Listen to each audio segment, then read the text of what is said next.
What is up, guys? Welcome back to the TNT Business Podcast. I'm your host, KT Temple, and I'm here with my two co-hosts. This is going to mess up my flow. I've been practicing for years, and I just added another dude. We've got Joseph back. He didn't quit after his first week on duty. And we've got Pops. What's up, guys? You know, the scary part is you said that Joseph froze. I don't know if he said anything or anything. He froze on the screen. So anyway, I didn't say anything. Don't worry. It was good to see KT last week. Yeah, guys. We all met up in San Antonio for Mega Camp, and so I didn't go this year. I decided to go do some other stuff. I'm sure they'll make fun of me about that later. But we are going to do a Mega Camp market update for you guys today.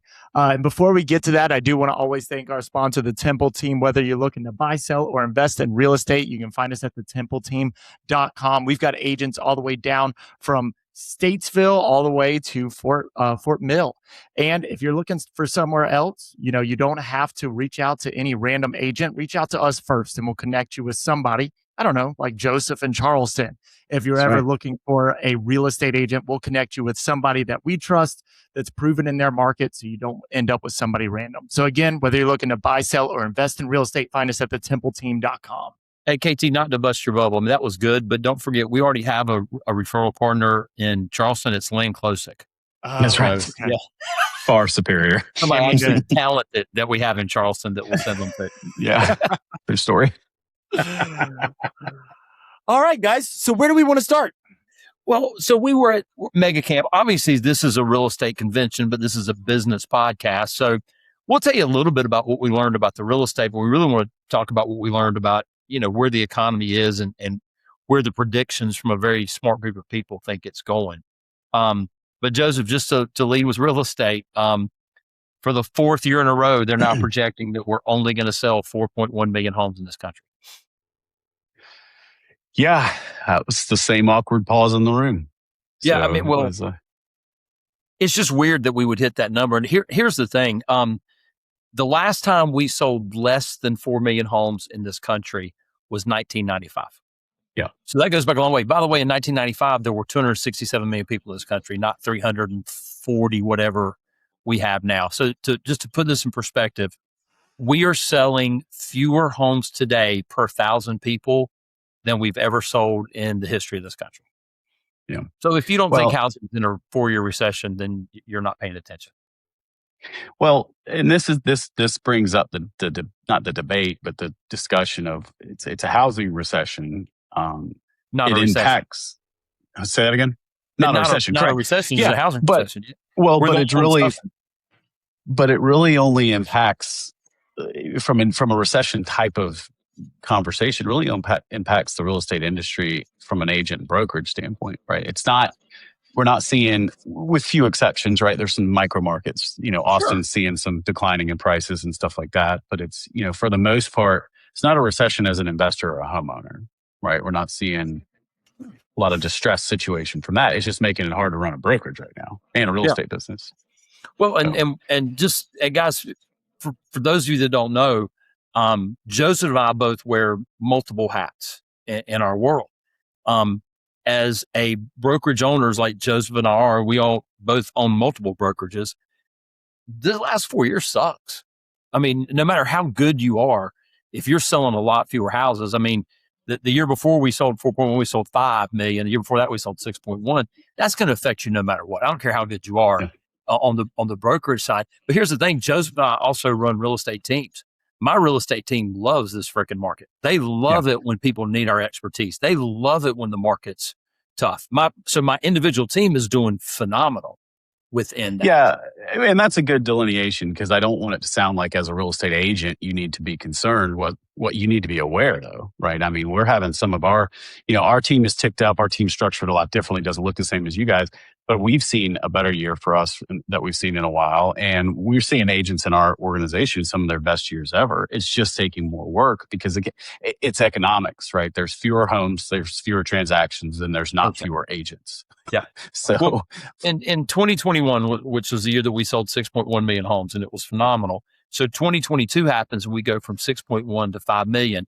and my business did go down a little bit because I got caught off guard just like everybody else. We didn't see it coming until it was here, but it really started when Russia invaded Ukraine. That's what kicked this whole thing off.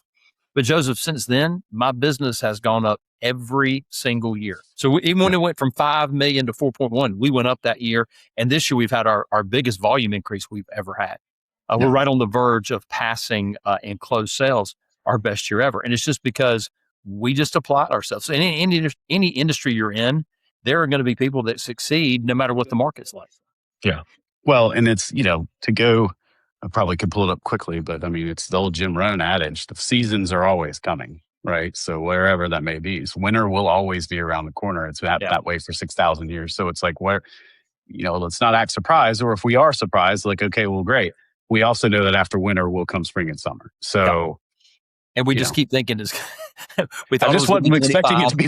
And it wasn't a 4-year winter. So but we're getting ready to go to the economy here in just a second. But for the realtors on here, I want to go ahead and tell you, I don't think 2027 is going to look a whole lot different than 2026.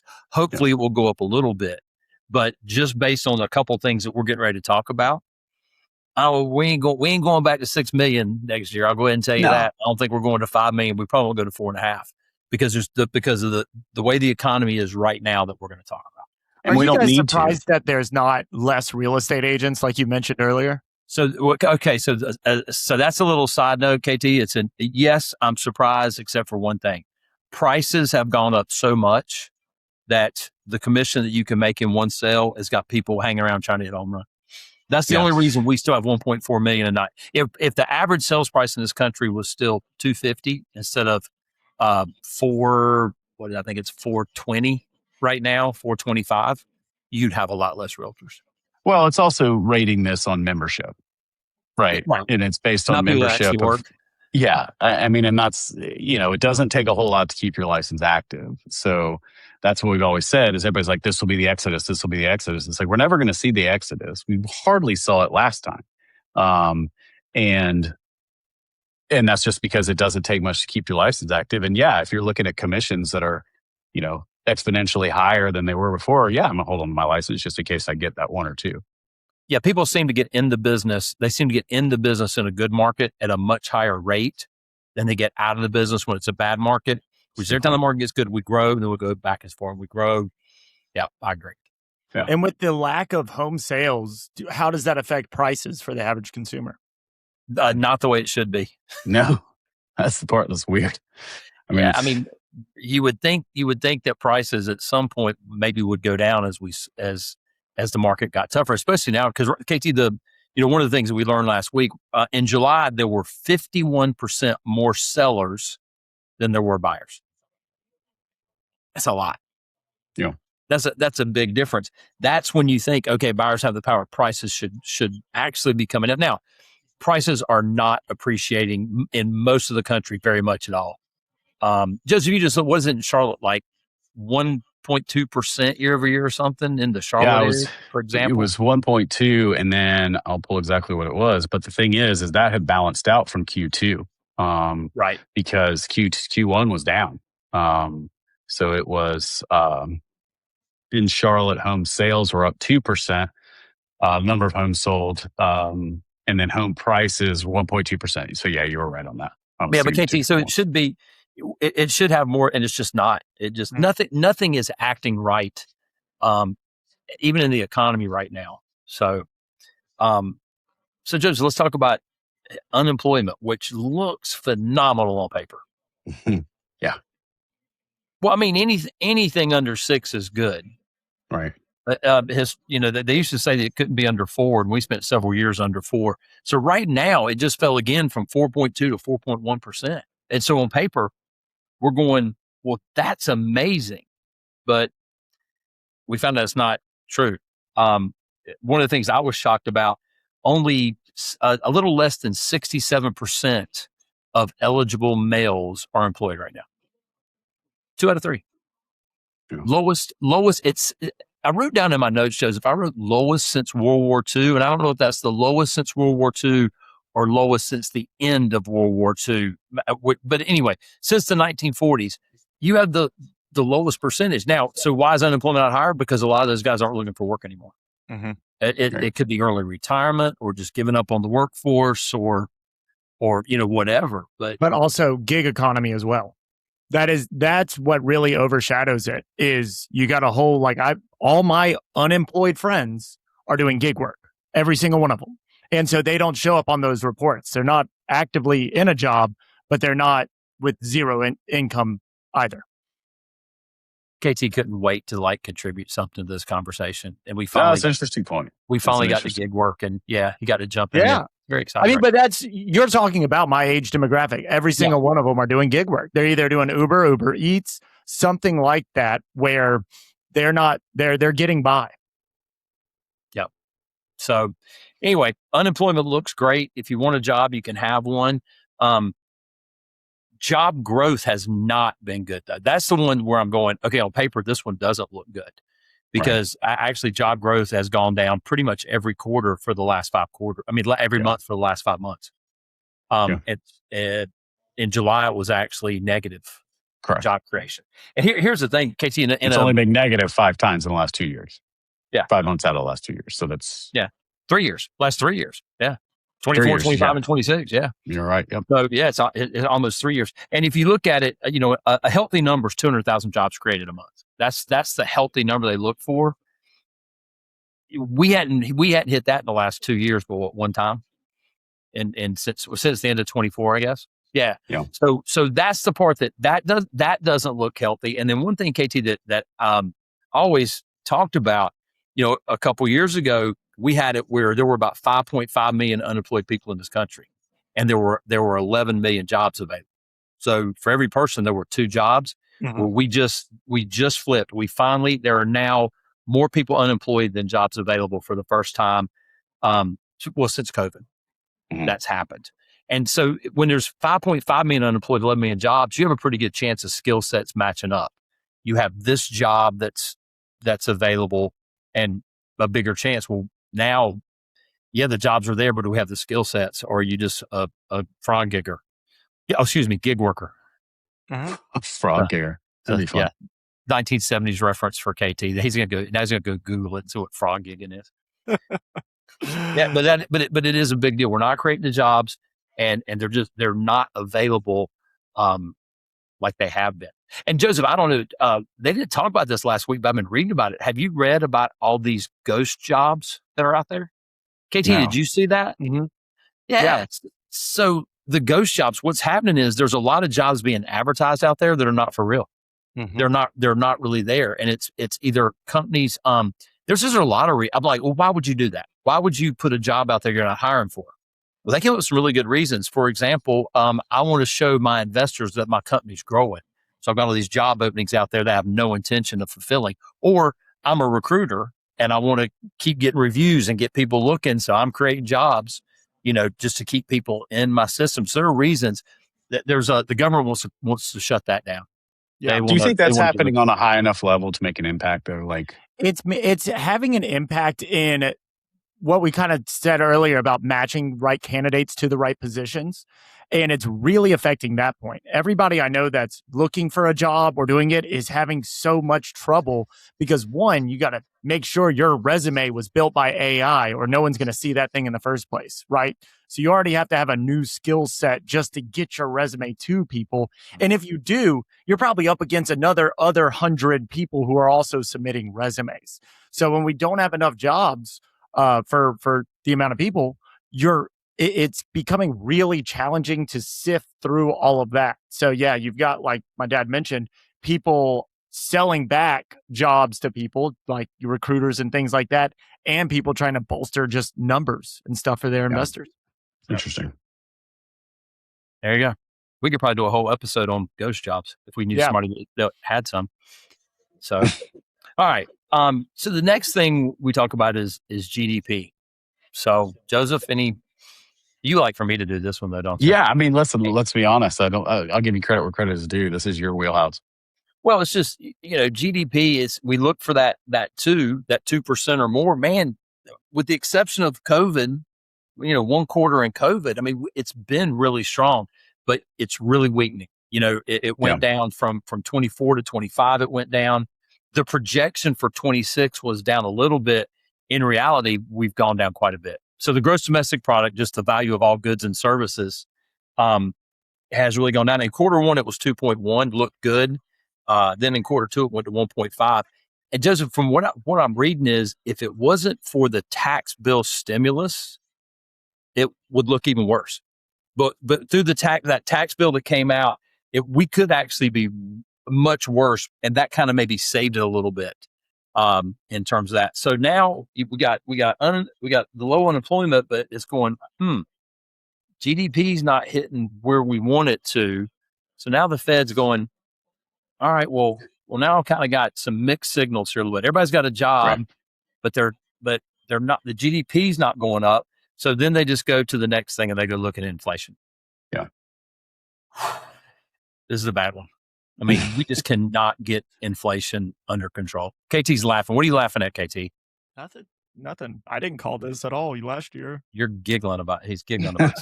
And I said giggling, not gigging, because he does have a job. Yeah. He's an employee.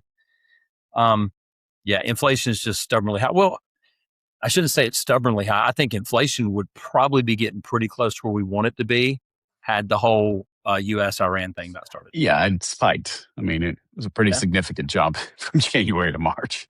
Yeah. So. When we look at the CPI, which is everything inflation, the most recent is 3.3, but they said, well, let's take out food and energy costs because they're so volatile. And you're thinking, oh, well, we take those out, the oil price is going up, it's going to be much better. That's a really convenient thing to take out, the food and energy costs. Well, they do. It's called core CPI. They take those two out, but KT, it's still 2.8. I mean, that's a lot better than 3.3, but it's still 2.8. It's not great.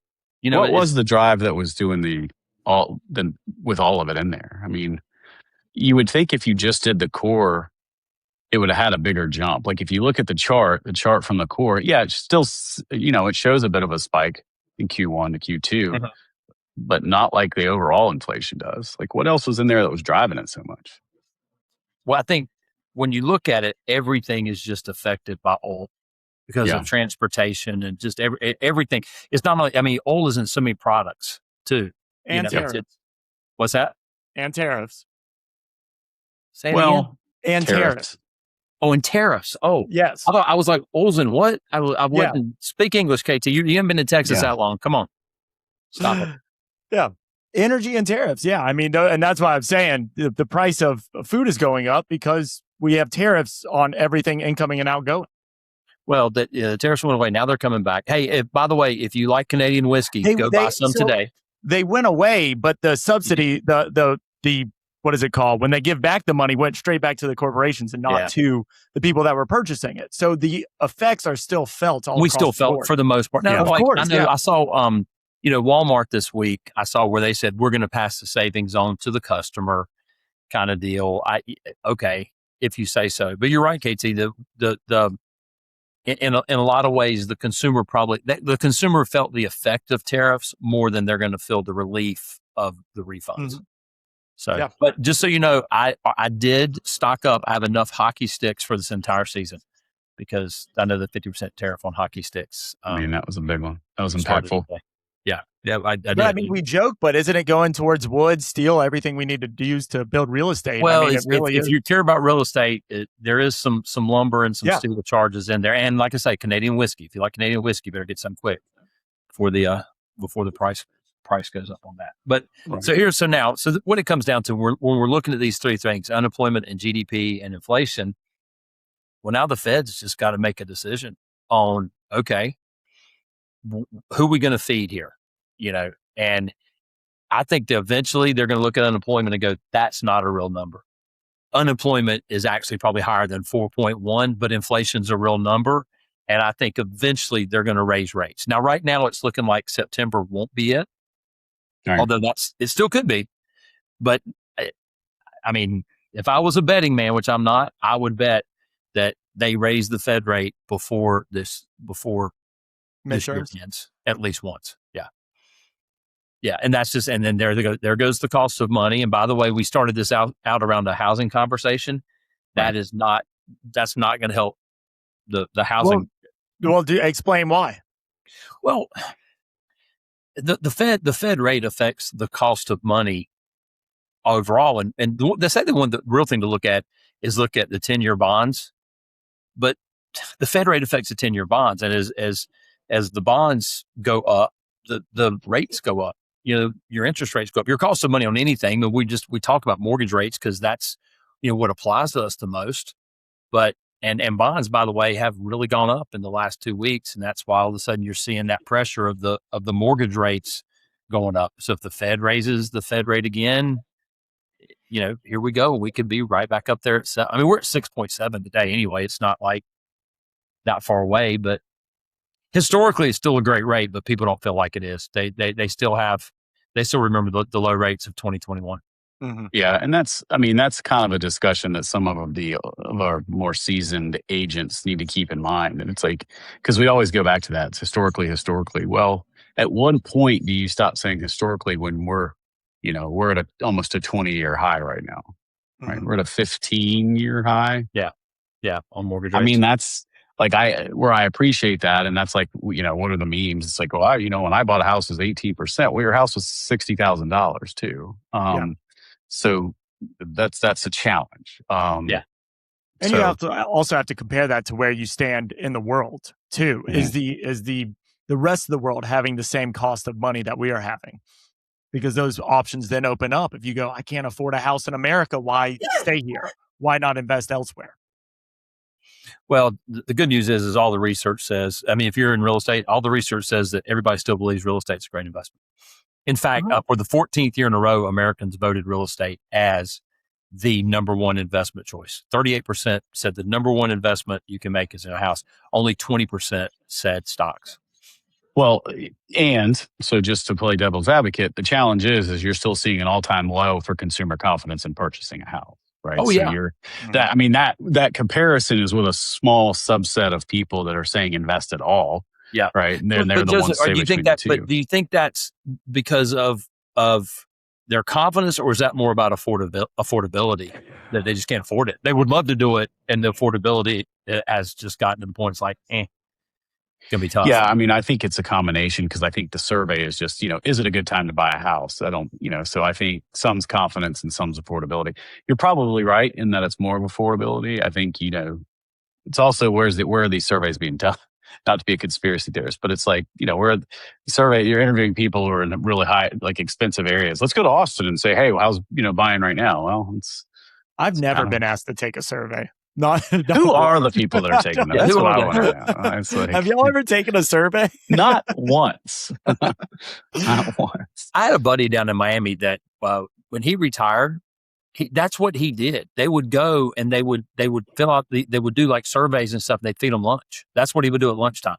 Yeah. And he would go take these different surveys and it's someplace in Miami. Well, it's like political surveys too. It's like, are you going to trust people who are answering those anyway? The ones would be like, yes, I'm going to tell everyone. I'm going to tell complete strangers how I feel about this policy publicly. I think that's an interesting subset in there. No judgment. No judgment. So anyway. What else? Well, I think the big thing this week, if you want to talk about what to watch this week, is they've got the big thing out in where is it? Is it Jackson Hole, where all the Fed people get together for their big rendezvous? Yeah, everybody's going to be listening. Less expensive places to get together. Yeah, well, everybody's going to be listening to see what the new Fed chairman says, because right now he ain't said jack. I've said more than he has on my podcast, which is why y'all should listen to it. So there. That's right. But no, he has said very little. They've got this 3-day meeting. It's surprising how little we have heard from him. Yeah, he has not been big on giving. So it's a big 3-day meeting. Everybody's gonna be listening to see what he says and what he thinks. I don't blame him. I think that's an impossible spot to be put in right now. I think it's probably what I would do is just shut up. Yeah, I'm out. I got nothing for a couple days. KT, that would have served you well earlier in life a few times when you didn't do that. But that's so much wiser now. Look at all this gray hair, dude. That's a lot. Hey, shut up, Joe. Well, at least you got it. All right, because we made it to the 25-minute mark without saying that not only does KT have gray hair that he's also sterile. I know, man. I don't think this is work appropriate. This chair is not supporting me very much. And then I had a weird week. I went and got a vasectomy, and then I went to a Comic-Con right afterwards, where I sat and did nothing for 12 hours. Rethink this application process of becoming a co-host. Yeah. So now you've heard, what KT did. The funny thing, Joseph, is KT called me Thursday morning before we went. He goes, "Hey, Dad, I'm wearing my tux to my surgery." And I said, "Why would you wear your tux to your vasectomy?" And he said, "Well, if I'm going to be impotent, I want to look impotent." So, not your best work. Thank you guys so much for listening to the TNT Business Podcast. I've been your host, KT Temple, with my co-hosts, Joseph Klosik and Ken Temple. We'll be back again next week, guys. Always a big thank you to our sponsor, the Temple Team. If you're looking to buy, sell, or invest in real estate, find us at thetempleteam.com. If you like this episode, please leave us a review, share it with a friend. It really does help us out a lot. We'll see you guys again next week.